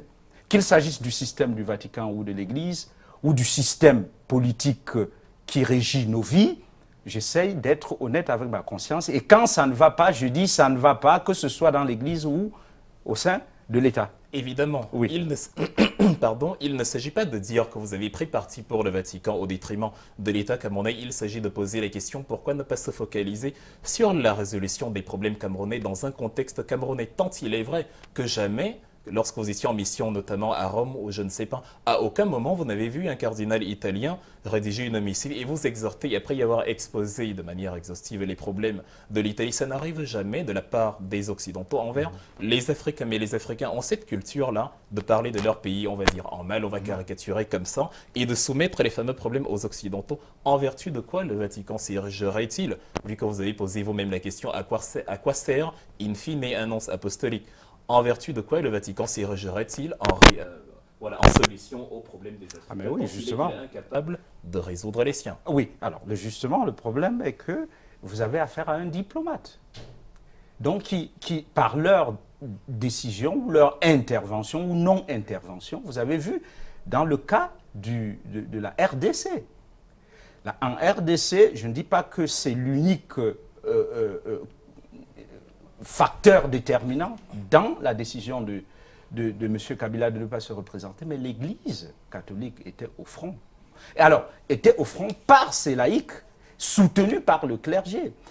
Et, bien évidemment, ce que, ne l'oublions pas, dans les relations internationales, les nonces apostoliques ont une place importante. Ce que le nonce dit du Cameroun à Rome, vous ne savez pas où ça atterrit. Mais si donc, vous jouez déjà le rôle de la mauvaise publicité, parce que je me dis, quand on est Camerounais, le devoir principal d'un citoyen est de polir au possible, en tout cas de manière concrète, pas de raconter une vision fabriquée évidemment, mais de s'arranger au possible à minimiser, en tout cas à réduire les problèmes de son pays, c'est-à-dire de travailler avec ses compatriotes à la résolution des problèmes de son pays pour que ceux qui viennent de l'extérieur aient une image positive. Ah oui. Si vous jouez déjà le rôle de celui qui présente la face obscure du pays à l'international, le nonce apostolique, quand bien même il serait mal intentionné, n'aurait plus rien à faire. Mais justement, il faut éviter, et c'est peut-être ce qui nous a amené là où nous sommes aujourd'hui, il faut éviter le jeu des images. Parce que l'image, souvent, voile la réalité. Et je crois peut-être que le Cameroun a refusé pendant des décennies de regarder sa réalité en face, parce que justement, on voulait donner l'image d'un pays stable. On nous l'a dit même plusieurs fois que nous étions un îlot de paix, mais voilà qu'on bascule dans la guerre. Peut-être que si nous avions regardé nos démons en face, on les aurait exorcisés à temps. Et donc, en fait, moi, j'essaye autant que possible de jouer la carte de la lucidité et de ne pas me laisser entraîner dans des jeux d'images. Justement, donc, en fait, c'est pour dire quoi? Je ne suis pas là, je veux dire, je n'ai pas une mission de diabolisation du Cameroun. Non, non, non. Au contraire, quand je fais une telle démarche, c'est dans l'espoir que ce diplomate ne se laissera pas, n'est-ce pas, berner par des images qui, en fait, ne reflètent pas la réalité. On peut l'approuver plus ou moins avant de sortir pour la troisième question. Il est évident que lorsqu'il y a des problèmes dans un pays, on ne doit pas se voiler la face, on doit avoir conscience de ces problèmes et travailler à les résoudre. Mais l'exposer à l'international est une autre paire de manches et je m'autorise de croire que ce n'est pas en exposant sur les 30 dernières années l'image d'un Cameroun instable qu'on aurait prévenu la crise anglophone. Bien sûr que non. Oui, mais on aurait pu peut-être encourager, parce qu'encore une fois, ce procès de l'international, c'est-à-dire que, on le fait d'ailleurs avec la diaspora, c'est-à-dire qu'on dit, vous passez votre temps à salir l'image de votre pays à l'extérieur, au lieu d'en donner une bonne image ou de la peindre en bien. Au lieu de travailler surtout à résoudre les problèmes du pays que vous fustigez. Le problème qui se pose, c'est que, pour revenir au cas de la diaspora, quand vous avez affaire à un pays qui ne veut même pas travailler avec sa diaspora, parce que le problème de la double nationalité que l'on a posé depuis bute sur la mauvaise volonté politique. Donc quand un pays n'est pas ouvert à sa diaspora, alors cette diaspora a tendance justement à réagir et à travailler justement pour que ceux qui rechignent à valoriser sa diaspora, eh bien, n'aient plus je veux dire, cèdent la place à d'autres acteurs politiques. Donc, c'est pas pour rien que la diaspora camerounaise, je le dis parce que j'ai travaillé avec cette diaspora ces dernières années, parce que j'avais le souci, moi, d'une synergie. Parce qu'encore une fois, nous ne passons pas seulement le temps à critiquer le Cameroun, nous passons aussi le temps à chercher des solutions à chercher des solutions aux problèmes qui nous concernent. Il parlait d'une collecte, peut-être qu'on reviendra là-dessus. Nous avons été parmi les premières, sinon la première organisation de la diaspora à collecter de l'argent pour secourir les victimes de la crise anglophone. Donc c'est pour dire que, oui, qui aime bien châtie bien. Alors notons cependant, à l'oreille de la question suivante, que la Chine, 11,8 milliards de dollars de produits intérieurs brut première ou deuxième, si on veut, économie mondiale derrière les États-Unis, n'est pas ouverte non plus à la double nationalité, mais a pu trouver des parallélismes qui ont permis aux pays de se développer et d'investir même massivement dans nos pays. Oui. Mais revenons dans le cas camerounais à la question supplémentaire que j'ai envie de vous poser, c'est que vous avez fait un appel zéro urne, ou plutôt urne morte, qui était, voilà, vous appelez la population à ne pas se présenter, à ne pas aller aux urnes pour les élections du 7 octobre. Et c'est de là que vient tout le paradoxe, parce que l'aperçu des opposants, ça peut ne pas être moi en tant que personne, mais en tout cas, l'aperçu qu'a parfois la société civile envers les opposants, c'est que les opposants s'opposent par principe au point où ils s'opposent parfois à ce qu'ils revendiquent eux-mêmes sans s'en rendre compte. Vous avez martelé justement que le président Paul Biya, le fait qu'il s'en aille, le départ du président Paul Biya serait parmi les issues possibles, l'une des issues qui permettrait d'apporter un début de solution à cette crise. Mais quand en même temps vous exhortez à ne pas se présenter aux élections, à ce que les élections ne se tiennent pas, c'est un peu contre-productif parce que la meilleure façon pour que Biya se maintienne au pouvoir, c'est qu'il n'y ait pas d'élection, le cas échéant. Et si le président Paul Biya, supposé que vous soyez du MRC, si le président Paul Biya se présente n'organise pas les élections et réussit à résoudre la crise anglophone, sa popularité, il en ressortira certainement grandi. Ce qui compliquera même encore la campagne, je ne sais pas, du MRC, du SDF, aux élections supplémentaires. Et Biya étant, pour ces partis-là, le principal problème du Cameroun, s'arranger à ce qu'il n'y ait pas d'élection et appeler à ce qu'il n'y ait pas vote, c'est mettre sur pied exactement le contraire de ce à quoi on aspire. Est-ce que d'une certaine façon, parfois, on ne se perd pas dans l'irrationnel en faisant une chose dont on demande le contraire? Oui, c'est possible parce que le rationnel en politique est assez complexe. Qu'est-ce qu'on appelle rationnel en politique? Ce n'est pas évident de le définir. Alors, ce que je voulais dire, c'est, oui, ça peut paraître contradictoire, même contre-productif. Et certains me font ce procès-là, que appeler à ne pas voter le 7 octobre est contre-productif. Mais j'aimerais ici signaler, au-delà de mes convictions personnelles, que c'est une position qui a été adoptée par le Cameroun Patriotic Diaspora que je coordonne, et donc qui estimait, et donc c'est pas ma position personnelle, même si je la partage. Et l'appel, il est de vous. Oui, l'appel est de moi, puisque c'est moi qui signe au nom du Cameroun Patriotic Diaspora, parce que nous avons analysé la situation camerounaise et le problème de fond, au-delà des questions du système électoral, de l'environnement politique, la question de fond, c'est comment allons-nous voter dans le nord-ouest et le sud-ouest? Donc, le souci, c'est que si on fait le passage en force et on organise tout de même ces élections, si elles n'ont pas effectivement lieu dans le nord-ouest et le sud-ouest, c'est de fait consacrer la partition du pays. Et parce que les gens finiront par vous dire, c'est votre président, c'est pas le nôtre, qui que ce soit, c'est votre président. Et ça risque, à notre sens, ça risque plutôt d'empirer la situation que d'y aider. Nous aurions souhaité que ces élections, comme les législatives et les municipales, soient reportées pour qu'on résolve d'abord tous ces problèmes et qu'ensuite, dans un contexte apaisé, que les Camerounais aillent voter. Ce n'est pas le cas. Les gens vont aller aux élections. Qu'est-ce qu'il faut faire? Moi, je crois qu'il faut... Les gens appellent au pragmatisme. Mais je dis, jusqu'où on peut aller avec ce pragmatisme? Au possible. Oui. Sans vouloir vous interrompre. La dernière réaction de Fede Kanga. Ah oui, on en aurait eu certainement, on en aurait eu énormément de questions supplémentaires, mais en tout cas, vous avez questionné la rationalité. La rationalité, c'est en tout cas d'agir en cohérence avec ses aspirations, de mettre des actions qui ont un sens et qui ont un but précis, et non d'agir à contresens. Lorsque vous dites que les élections ne peuvent pas se tenir, ne pourraient pas se tenir... Je m'interroge. Oui, je m'interroge.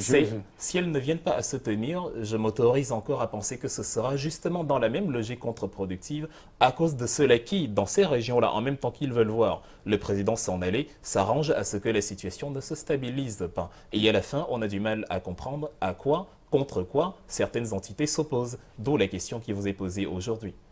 Oui, bien évidemment. Je ne dis pas nécessairement que nous avons la vérité sur cette question ou que nous avons la rationalité sur cette question.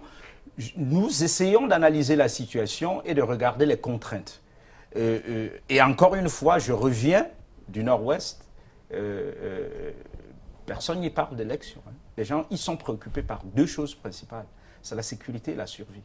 Et donc, par conséquent, mon sentiment, après mon séjour dans c'est que, en fait, psychologiquement, le Cameroun est déjà fracturé. C'est-à-dire qu'on ne vit pas dans le même temps psychologique au Cameroun aujourd'hui, parce que nos débats ici ne sont pas leurs débats.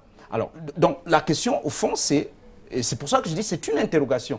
J'aurais bien voulu entendre ceux qui pensent que les élections sont une solution à ce problème. J'aimerais bien évidemment savoir comment... ne le sont pas. Oui. Ils sont un moyen institué par les textes régaliens qui doivent être respectés de toute façon et qui ne peuvent pas être méprisés au regard du fait que certains, dans ces régions-là, ont décidé de faire fi de l'entité à laquelle ils appartiennent, le Cameroun.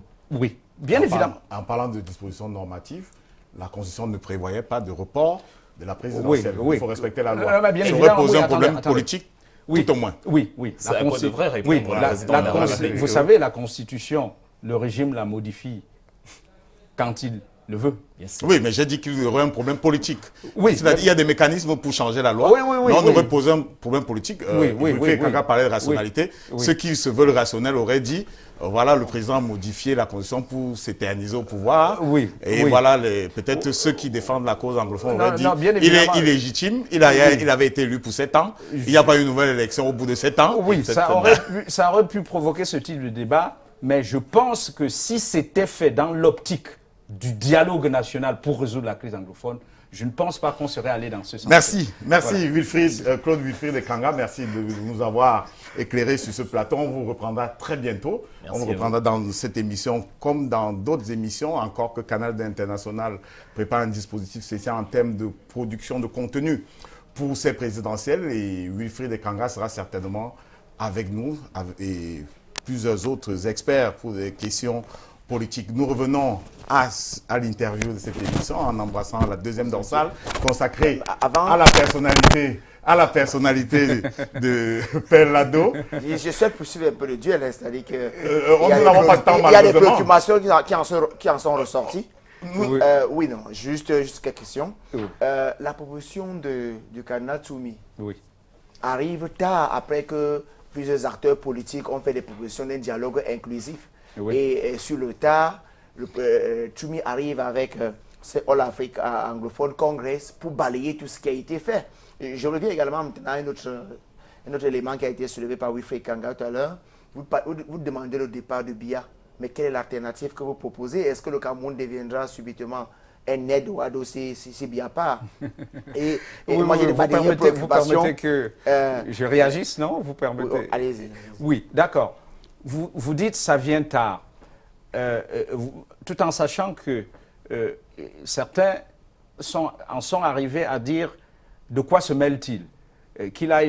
C'est un homme, nous sommes dans un État laïque, les hommes religieux n'ont pas à se mêler de la politique. Donc c'est pour dire que une initiative comme celle-là, je suppose que le cardinal lui-même était dans une situation où il se disait probablement les politiques finiront par trouver une solution à ce problème. Les politiques ont échoué.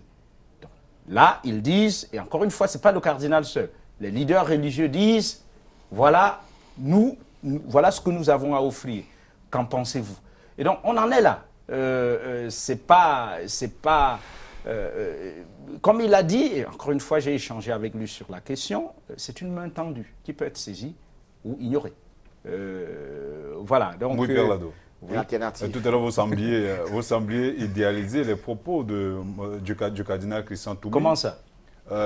En démontrant effectivement que son apport à la résolution de cette crise anglophone est d'une importance capitale. Mais pourtant, on sait que le même cardinal Christian Toumi a tenu des propos assez durs à l'endroit du régime gouvernant. Et le même cardinal, justement, a été quelque peu soupçonné de jouer le jeu de ces sécessionnistes.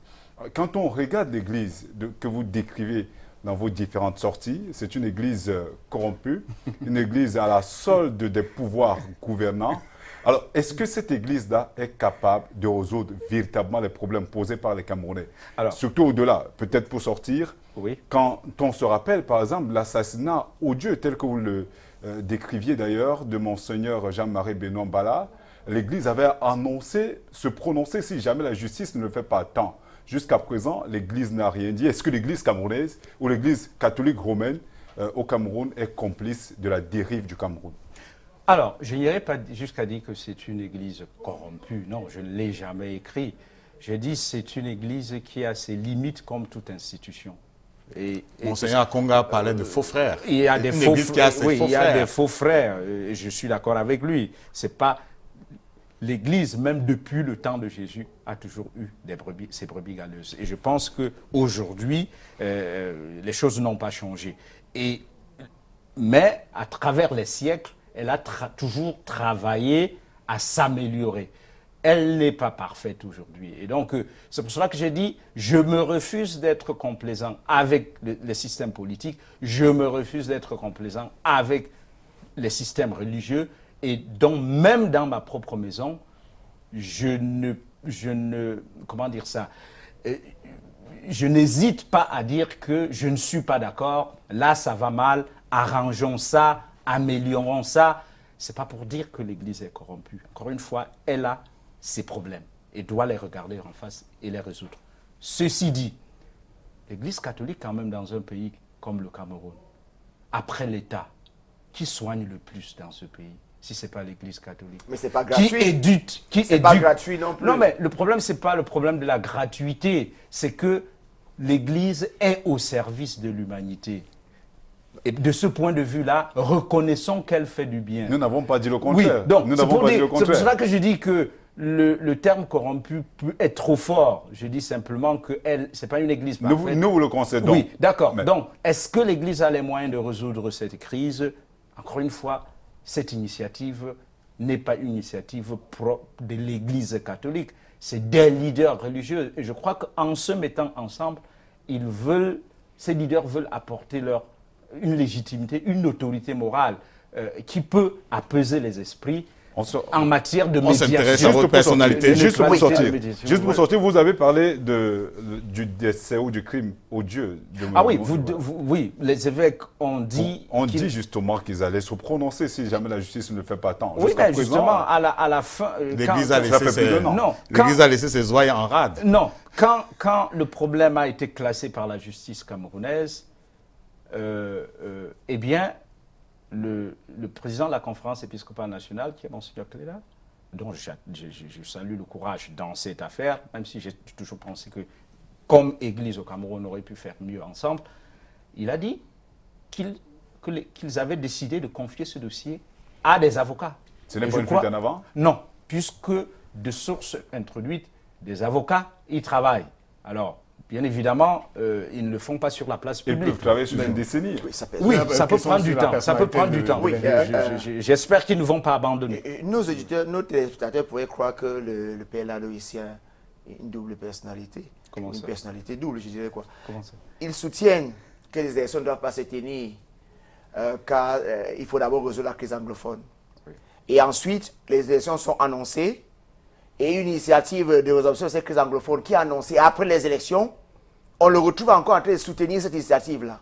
Oui, mais je soutiens l'initiative. Ça ne veut pas dire que j'ai changé d'avis sur le caractère idoine des élections maintenant au Cameroun. C'est-à-dire que j'ai du mal à me représenter des élections transparentes et crédibles au Cameroun aujourd'hui, du fait principalement de la crise dans le nord-ouest et le sud-ouest. Et j'ajoute que je ne suis pas seul.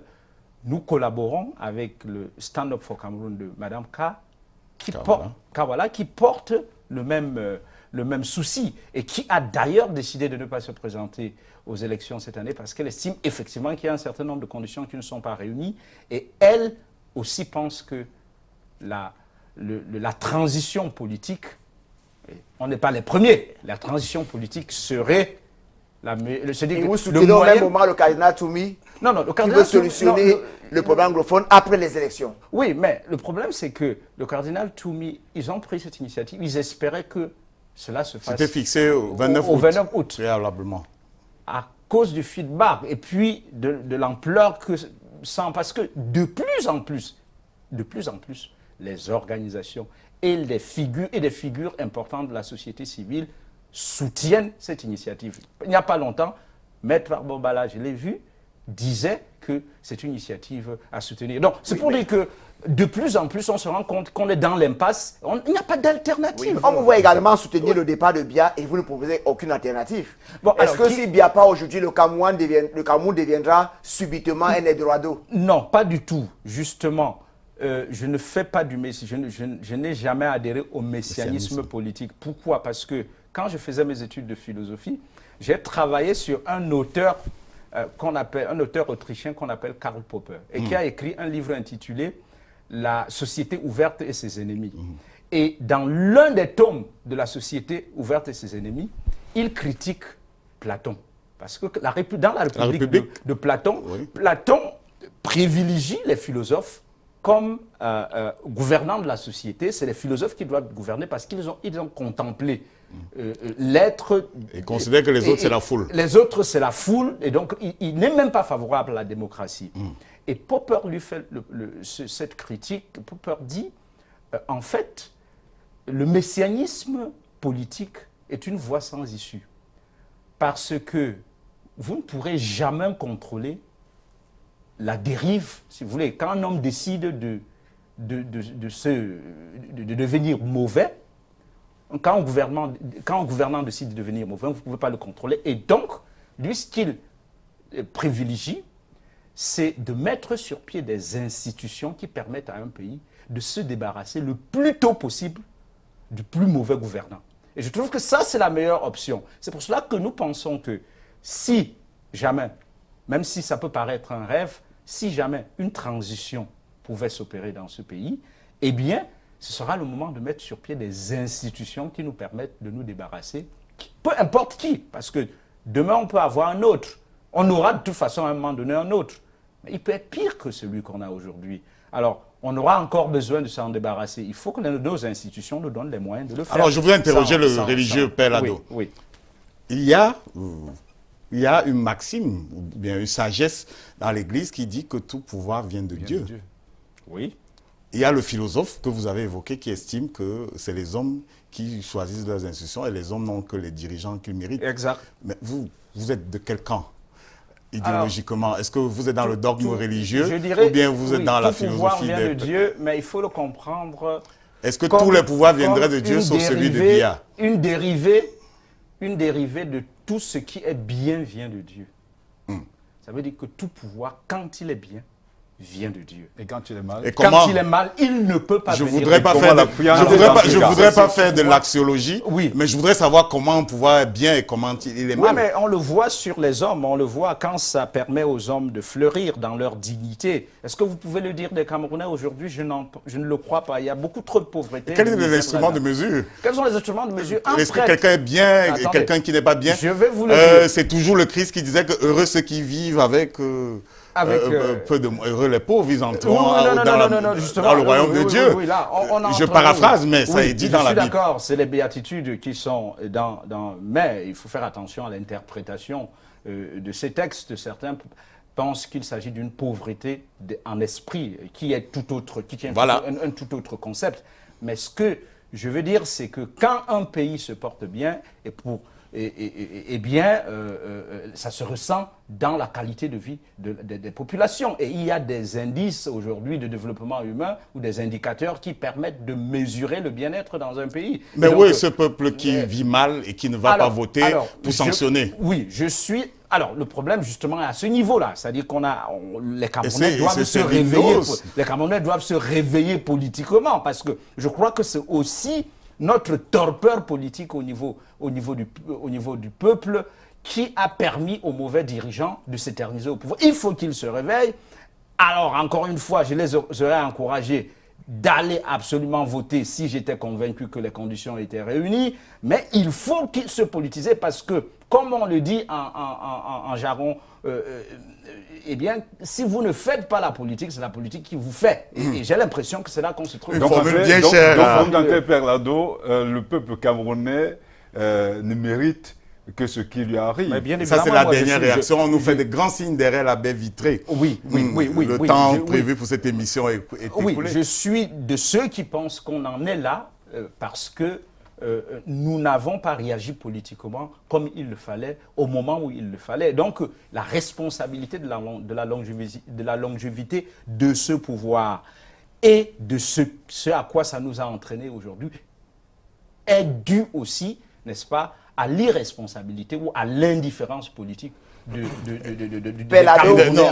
ne prend pas plus de questions. Vous êtes devenu champion des lèvres ouvertes. Elles font avancer les lèvres ouvertes. On fera peut-être une émission. Non, mais c'est un mot d'expression. Il y en a d'autres. Et cela fait avancer? Je ne sais pas. je ne sais pas ce qui fait avancer, mais vous avez évalué les chacun, vous avez non, j'ai pas d'outil d'évaluation, mais je pense que ça attire quand même l'attention d'un certain nombre de lecteurs. Et mon souci, c'est simplement de partager avec les lecteurs ou bien les autres ce que je pense de la gestion du Cameroun, tout en travaillant ou collaborant avec ceux qui le veulent pour que ce pays soit mieux géré et que les Camerounais se portent mieux. Merci Père Ludovic Lado de vous être prêté au jeu de l'arène, au jeu de nos questions. Merci. Vous voyez que vous ressortez de l'arène vivant. Oui, bien sûr, je suis vivant. Parce que je connais vos craintes de départ. Oui. On peut bien avoir une discussion et tout dépend généralement du tempérament de l'invité principal. C'est généralement lui qui donne le ton. Quand il ne provoque pas, quand il n'invective pas, il n'y a pas de provoque, pas d'invective pendant l'émission. Merci à Charles Fongan d'être venu, d'avoir accepté notre invitation. Merci à Thierry Niopé, merci à Wilfried Kanga qui était là et à Elisabeth Ngoroum qui était là. Nous n'aurons pas la synthèse ce soir parce que notre collègue Michael Tipkiokomi à l'exercice a eu quelques situation impromptue, inattendue. Voilà, nous présentons à son nom des excuses à nos téléspectateurs. Nous vous retrouverons dans 2 semaines pour une autre production de l'Arène parce que le dernier dimanche de chaque mois, c'est le magazine d'économie stratégique qui prend la place de l'Arène à partir de 20h30. Nous retrouvons donc dans 2 semaines avec un candidat à la présidentielle de 2018. Ce sera pour un autre Hot et Hard interview. Bonsoir.